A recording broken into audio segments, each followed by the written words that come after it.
Ya, salam sejahtera di dalam Tuhan kita Yesus Kristus.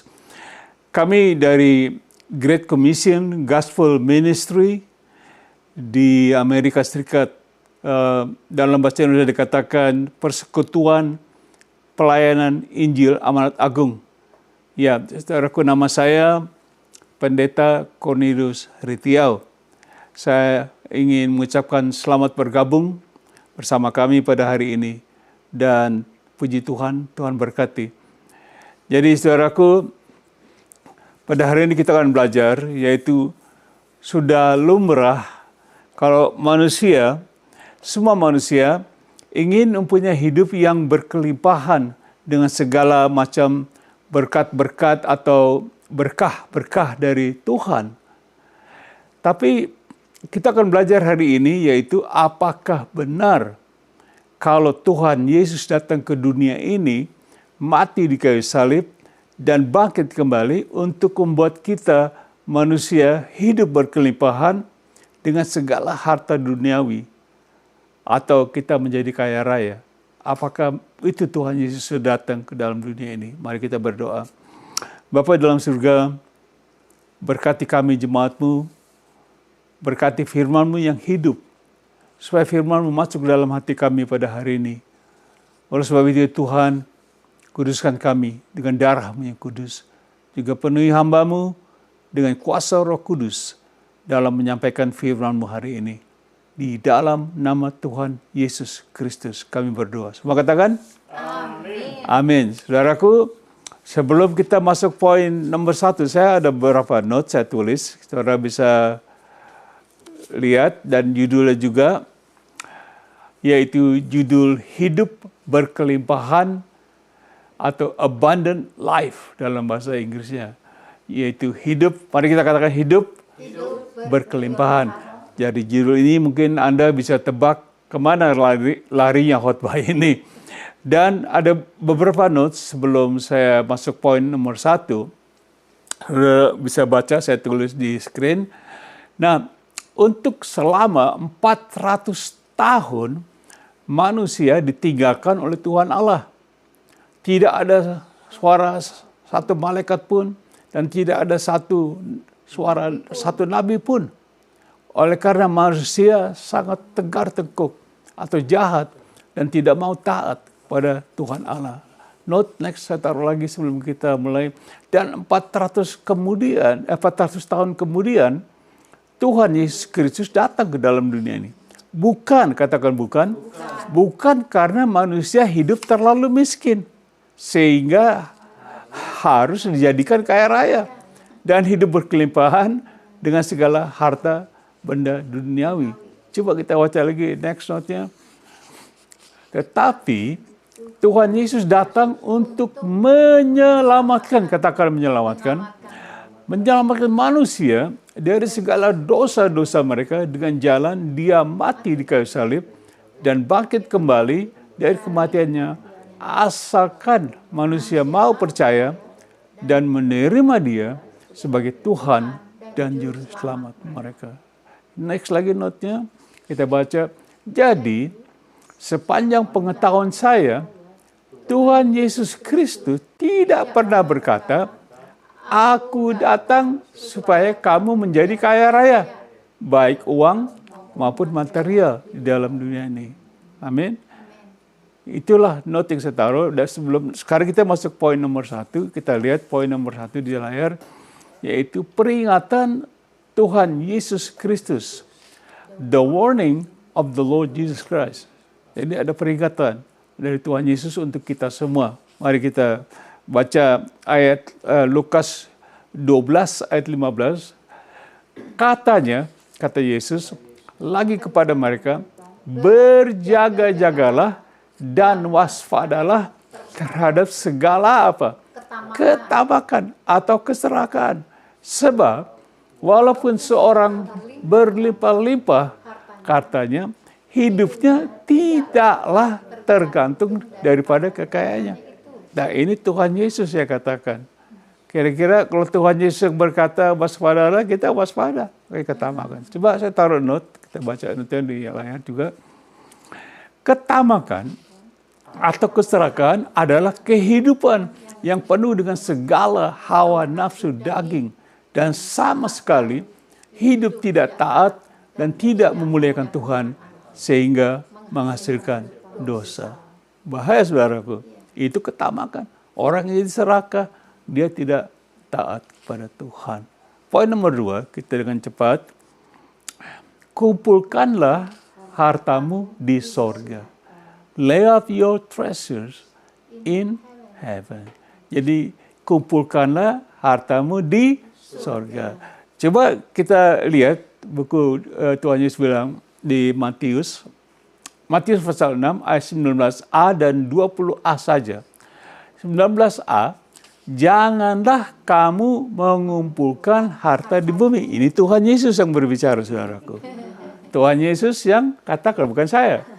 Saya hanya baca yang Tuhan Yesus katakan, janganlah kamu mengumpulkan harta di bumi. Coba ayat 20a next, dikatakan, tetapi kumpulkanlah bagimu harta di surga. Amin.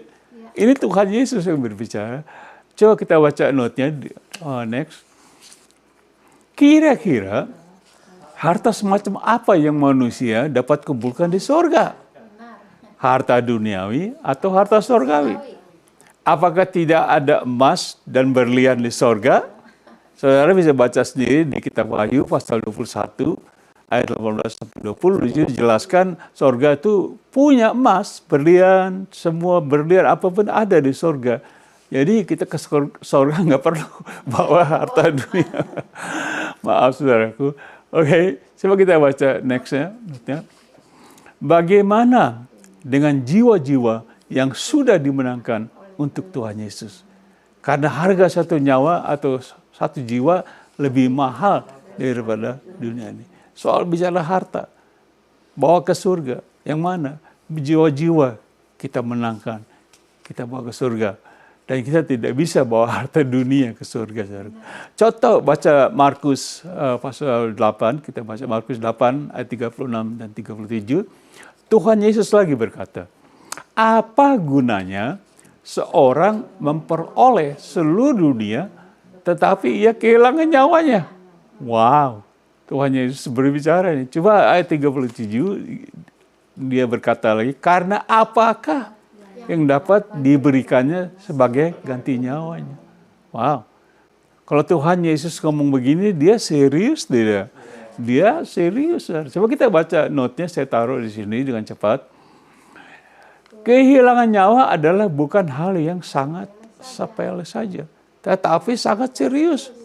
Dan Anda sangat perlu memikirkannya. Mendingan saya kehilangan nyawa apa gimana nih? Harta, mau kumpulkan harta apa nyawa saya nih di surga? Dan ingatlah bahwasanya Tuhan Yesus tidak pernah berdusta.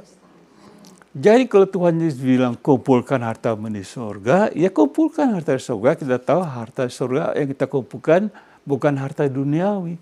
Itu harta rohani. Kita akan belajar. Coba next, point nomor 3. Yaitu hidup dalam segala kelimpahan. To live in abundance.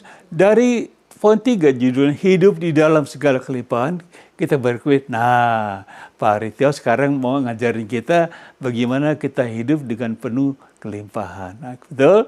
Coba kita lihat berikutnya. Sudah menjadi salah satu sifat manusia, yaitu mereka sering apa?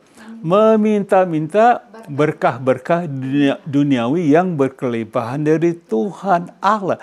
Saya boleh katakan, banyak manusia berdoa, Tuhan berkati kami, Tuhan berkati kami. Itu maksudnya berkah-berkah duniawi.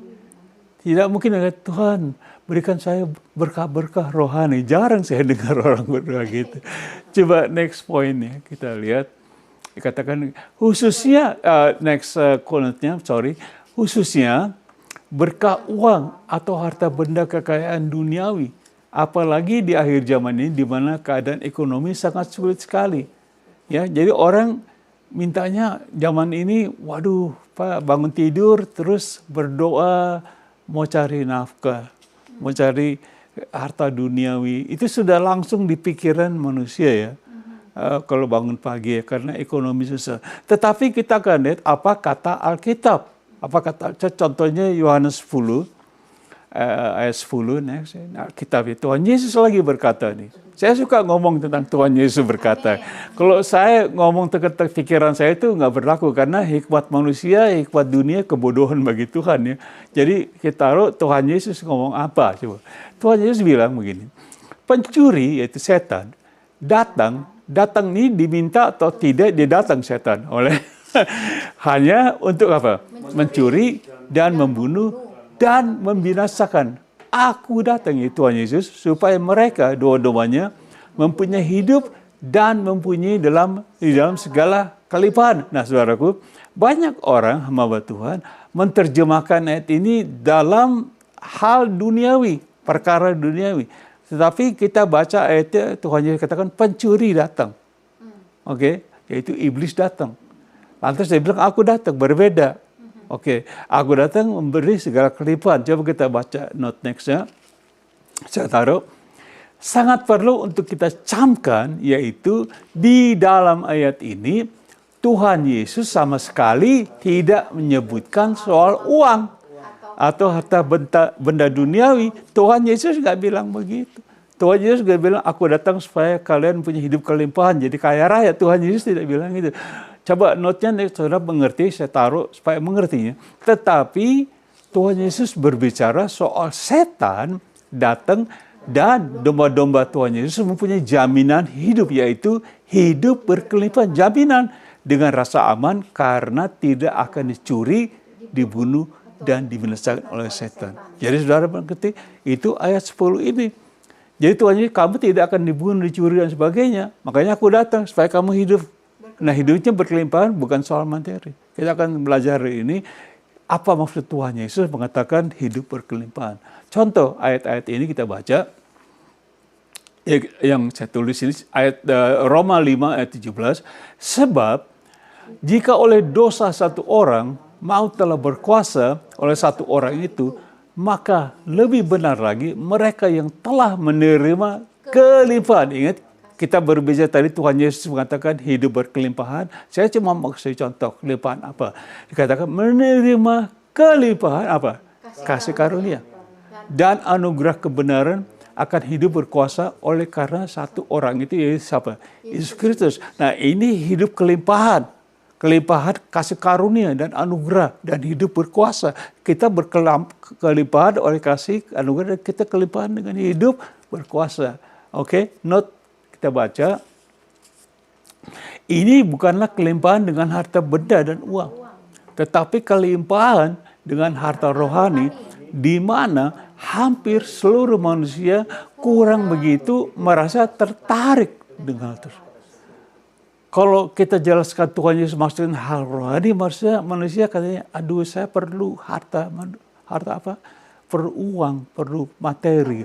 Tapi Tuhan Yesus tidak berbicara soal itu. Kalau saya, nanti kita wajar, saya mendingan punya harta rohani. Tetapi harta rohani lebih bagus gitu loh. Coba 2 Korintus 4 ayat 7, next kita baca ayat ini. Dikatakan, tetapi harta ini. Nah, ini berbicara soal harta ya. Harta rohani. Kami punyai dalam bejana tanah liat supaya nyata bahwa kekuatan yang melimpah-limpah itu berasal dari Allah, bukan dari kami. Nah, pada ayat ini Rasul Paulus bicara tentang hidup kita ini punya harta rohani. Supaya harta rohani penuh kekuatan, beri kekuatan yang melimpah-limpah berasal dari Allah, bukan dari kami. Jadi saya mengerti bahwa lebih baik kita orang Kristen punya kekuatan yang melimpah-limpah, yaitu harta rohani dalam bejana kita ini. Amin. Saudara boleh baca 2 Korintus mulai pasal 4 ayat 1-nya. Kita baca berikut.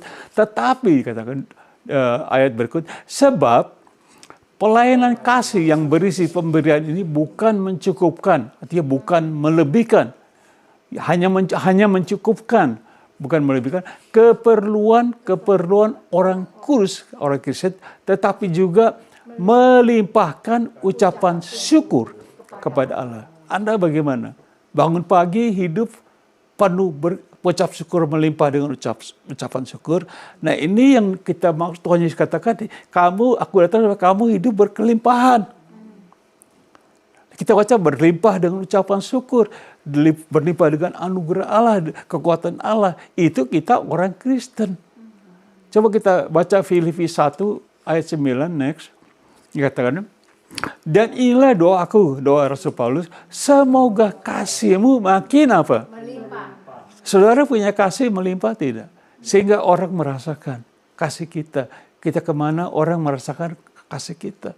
Menjadi menghasilkan buah-buah rohani pada orang. Semakin melimpah dalam pengetahuan yang benar dan dalam segala macam pengertian. Saudara mengerti apa maksud Tuhan, apa maksud Tuhan Yesus. Karena hamba Tuhan banyak berbicara kalau soal Tuhan Yesus memberi kehidupan berkelimpahan, disangkanya kita otomatis berpikir apa? Harta, uang, harta benda. Ternyata tidak. Coba kita baca poin 4, yaitu poin yang terakhir. Dengan cepat karena sudah selesai.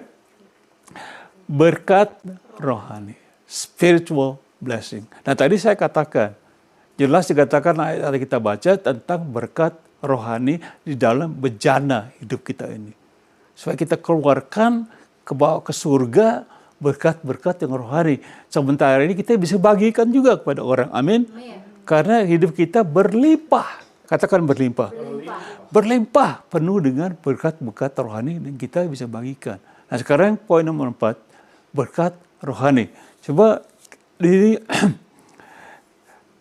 saya taruh note ayat Efesus 1 ayat 3. Terpujilah Allah dan Bapa Tuhan kita Yesus Kristus yang dalam Kristus telah mengaruniakan atau memberikan kepada kita orang percaya segala apa? Segala apa saudara baca? Berkat rohani di atau dari dalam surga. Nah ini firman Tuhan. Kita memuji Tuhan. Karena dia mengaruniakan, memberikan kepada kita, orang diberikan, dikaruniakan berkat, segala berkat rohani. Segala berkat apa? Rohani. Di dalam surga atau dari surga. Nah ini yang dibicarakan. Tuhan Yesus mengatakan, aku datang supaya kamu berkelimpahan hidupnya. Coba saya taruh note, next. Jadi apakah Anda lebih mementingkan berkah-berkah duniawi atau berkat rohani dari Tuhan Allah di surga? Yang mana yang Anda penting? Mau dapat yang mana? Karena saya percaya kalau orang yang kaya rohani, pasti hidupnya tidak akan kekurangan. Amin. Tepuk tangan dong buat Tuhan. Pasti. Karena saya alami dalam hidup saya, saudaraku. Saya alami. Nah, tidak kekurangan, artinya tidak juga sampai kita berlebih, kita cukup. Asal cukup saja kita diberikan oleh Tuhan. Seperti saya katakan, Tuhan Yesus datang bukan kita jadi kaya raya, saudaraku. Jangan pakai nama Tuhan untuk keuntungan pribadi. Jika kita baca sebuah contoh. Filipi pasal 4 ayat 19 dikatakan, Allahku akan apa? Memenuhi segala apa? Keperluanmu menurut kekayaan dan kemuliaannya dalam Kristus. Nah, saudara perhatikan. Paulus katakan, Allahku akan memenuhi segala keperluanmu. Saya taruh note, Allah akan memenuhi segala keperluanmu atau kebutuhanmu, bukan segala kemauanmu dan ketamakanmu. Bukan itu. Ayat ini tidak berbicara itu. Oh iya Tuhan memenuhi segala kebutuhan, segala keperluan. Oh aku mau ini. Bukan. Ini soal berbicara soal rohani. Kita berlimpah. Jangan tamak. Tuhan Yesus sudah kasih tadi peringatan. Hati-hati ketamakan. Karena itu bahaya sekali, saudara. Hidup ketamakan. Coba kita baca Mazmur 24 ayat 1, 3-5.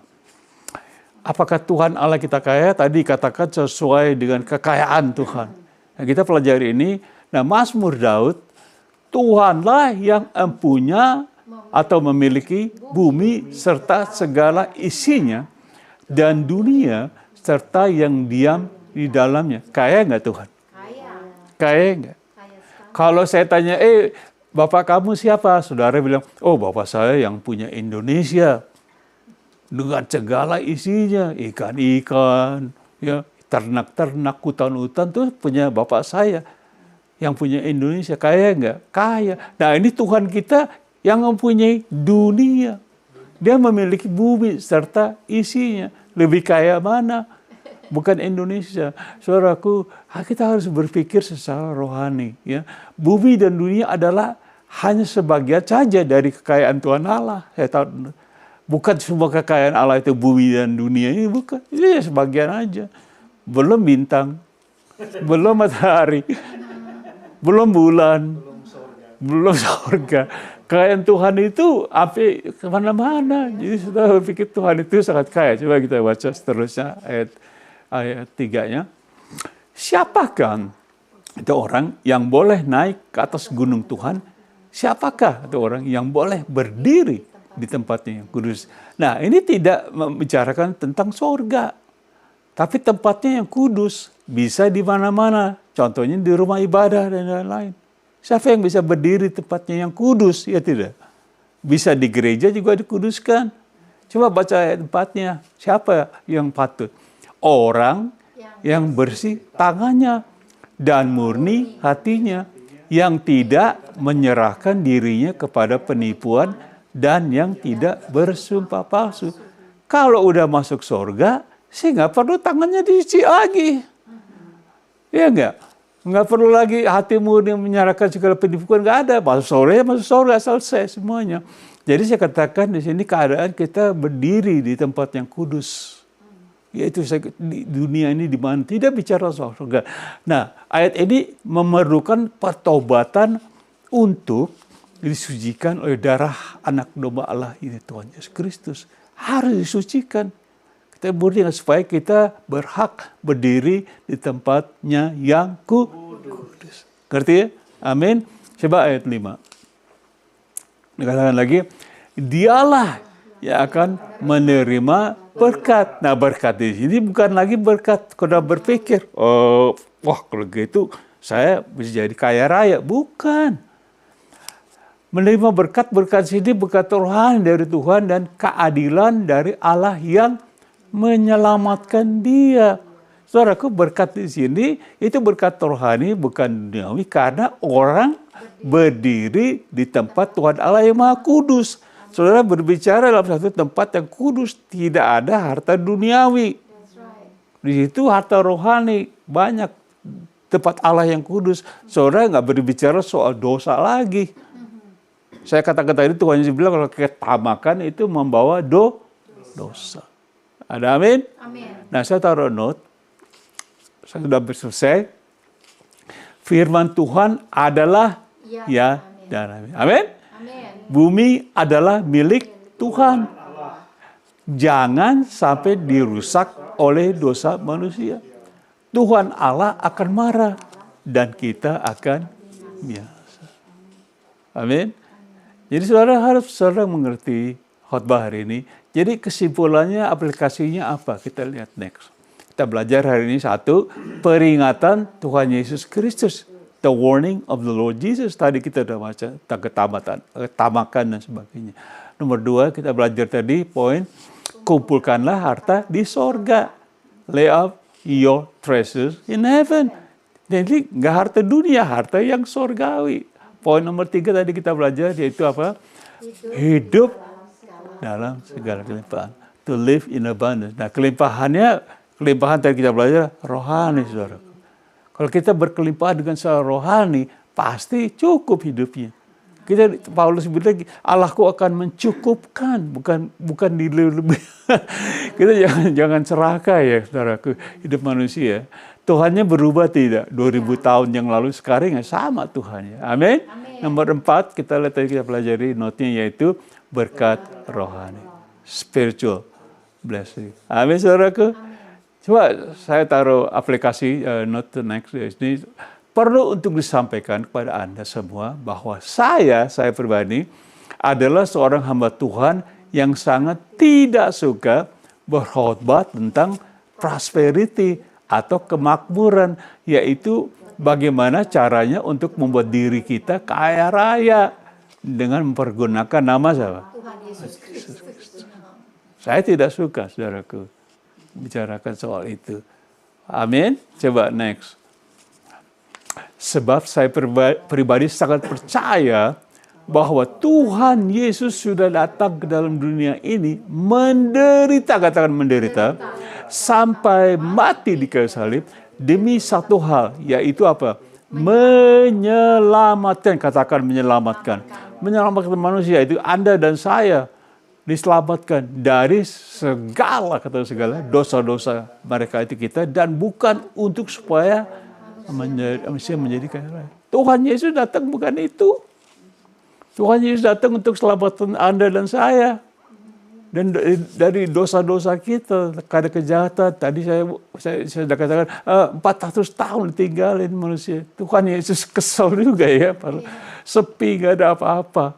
Akhirnya datang supaya kita diselamatkan. Coba kita lihat notnya.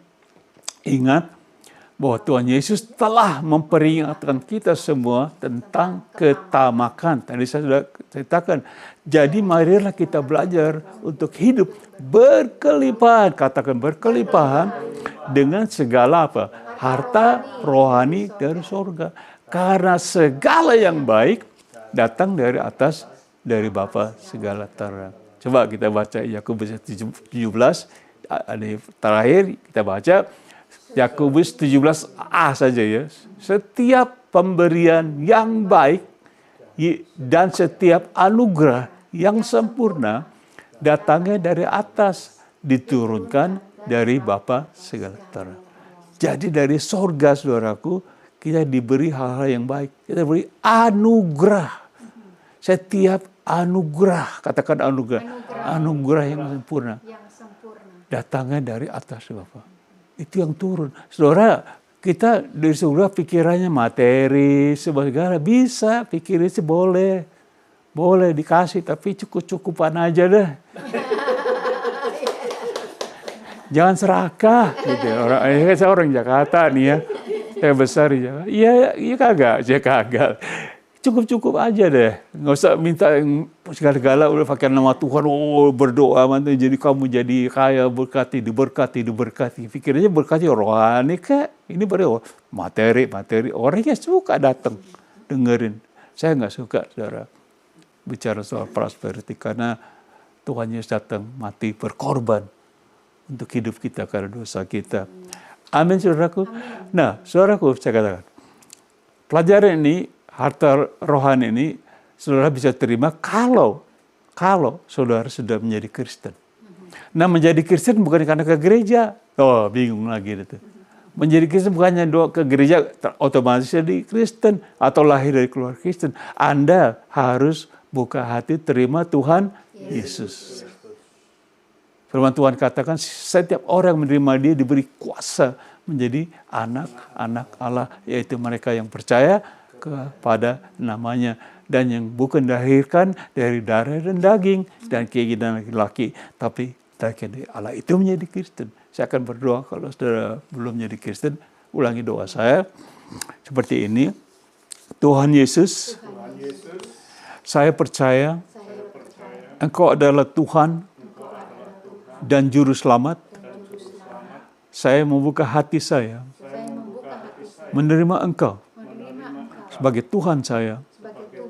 Ampuni saya dari segala dosa-dosa saya, dan bentuklah hidup saya menjadi sesuai dengan kehendak-Mu, dan pakailah saya, hidup saya ini menjadi penuh, menjadi bejana harta rohani,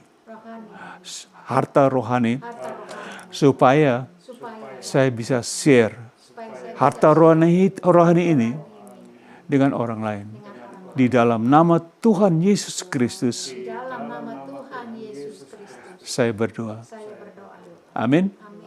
Nah, saudara berdoa itu, saudara jadi anak Allah, dan saya akan doakan saudara. Mari kita berdoa. Bapa dalam surga, terima kasih sekali lagi atas firman-Mu hari ini.